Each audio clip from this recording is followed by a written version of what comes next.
నిన్న వైజాగ్ లో ఒక ఆడపిల్లని ప్రేమోన్మాది అత్యంత కిరాతకంగా చంపడం చూసి ప్రజలందరూ కూడా దిగ్భ్రాంతికి గురయ్యారు.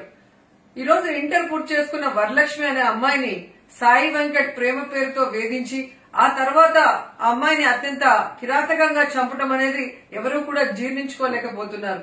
ఎందుకంటే ఈ రోజు ఉద్యోగాలకు వెళ్లే మహిళలు గాని లేదా కాలేజ్ కి వెళ్లే ఆడపిల్లలు గాని స్కూల్ కి వెళ్లే ఆడపిల్లలు గాని దిశ పోలీస్ స్టేషన్స్ దిశ యాప్స్ కూడా వాడుకోవాలన్న చైతన్యవంతులు అవ్వాలి.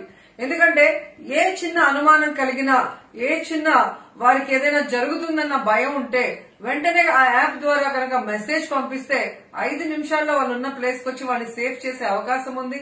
అలాగే ఏదైనా అనుమానితుడు వాళ్ళని వేధిస్తూ ఉంటే పోలీస్ స్టేషన్ లో కనుక కంప్లైంట్ చేస్తుంటే ఈ రోజు ఈ పరిస్థితి వరలక్ష్మికి వచ్చి ఉండేది కాదు.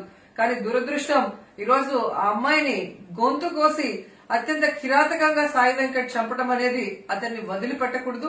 ఈ రోజు రాష్ట్ర ప్రభుత్వం వెంటనే మరి స్పందించి సాయి వెంకట్ ని అదుపులో తీసుకోవడం జరిగింది. అలాగే జగన్మోహన్ రెడ్డి గారు బాధితురాలి కుటుంబాన్ని ఓదార్చి వారికి ఆర్థిక సాయంగా 10 లక్షలు కూడా ప్రకటించడం జరిగింది.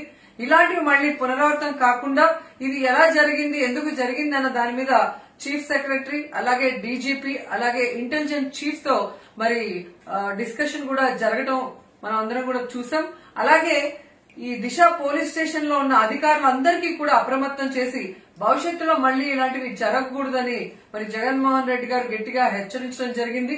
అండ్ వరలక్ష్మి ఈ ఇన్సిడెంట్ మీద కూడా జగన్మోహన్ రెడ్డి గారు చాలా సీరియస్ గా తీసుకుని సాయి వెంకట్ లాంటి వాళ్ళని కఠినంగా శిక్షించాలి. సో ఇలాంటి నిందితులు తప్పించుకోకూడదు, ఇంకో నిందితుడు ఇలాంటి తప్పు చేయకూడదు అన్న విధంగా అధికారులను ఆదేశించడం జరిగింది.